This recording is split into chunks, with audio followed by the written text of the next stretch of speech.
प्रदीप जी, जैसा कि आपको अवगति होगा, हमने डिमांड की थी सरकार से कि हमारा डीए या एरियर कुछ ना कुछ 15 अगस्त को दे दिया जाए, क्योंकि जितना इसको लंबित करते रहेंगे उतनी सरकार की भी लायबिलिटी बढ़ती जाएगी।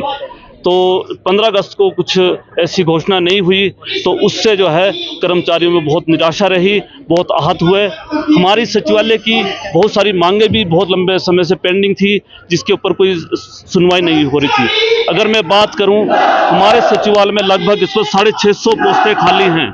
650 पोस्टें खाली होने के बावजूद आप खुद ही बताइए कि सचिवालय कैसे चलेगा, सरकार का काम कैसे चलेगा। अगर हम क्लेरिकल कैडर की बात करें तो क्लेरिकल कैडर की लगभग 350 पोस्टें खाली हैं। हमने अनुरोध किया था कि कम से कम 150 पोस्टें भर दी जाए, लेकिन केवल 50 पोस्टें भरने की मंजूरी मिली है। अगर 150 पोस्टें भरने की मंजूरी मिल जाती तो जब तक वो 150 पोस्टें भरी जाती, उसके बाद 300 पोस्टें फिर खाली हो जानी थी, क्योंकि हर महीने 10-10, 15-15 लोग रिटायर हो रहे हैं।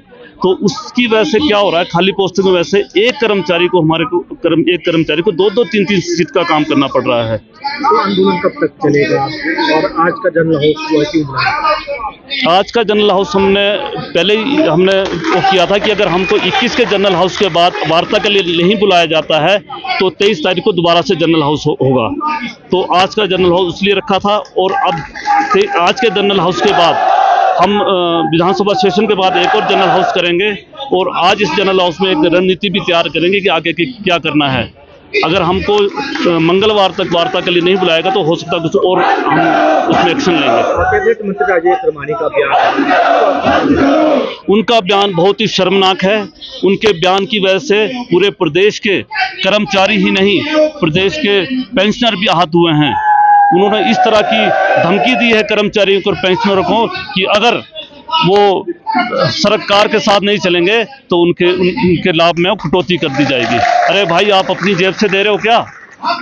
हम अगर जो डीआई एरियर मांग रहे हैं, हम उस डीआई एरियर की बात करें जिसका हम काम कर चुके हैं। 2016 के बाद का जो हमारा पे एरियर है उसका हम काम कर चुके हैं, 2016 से लेकर 24 तक का। और जो डीए है उसमें हम 1-1-23 के बाद उसका हम काम कर चुके हैं और देनदारी हैं। तो ये है प्रदीप जी, तो हम कोई हक मांग रहे हैं, उनसे कोई भीख नहीं मांग रहे हैं।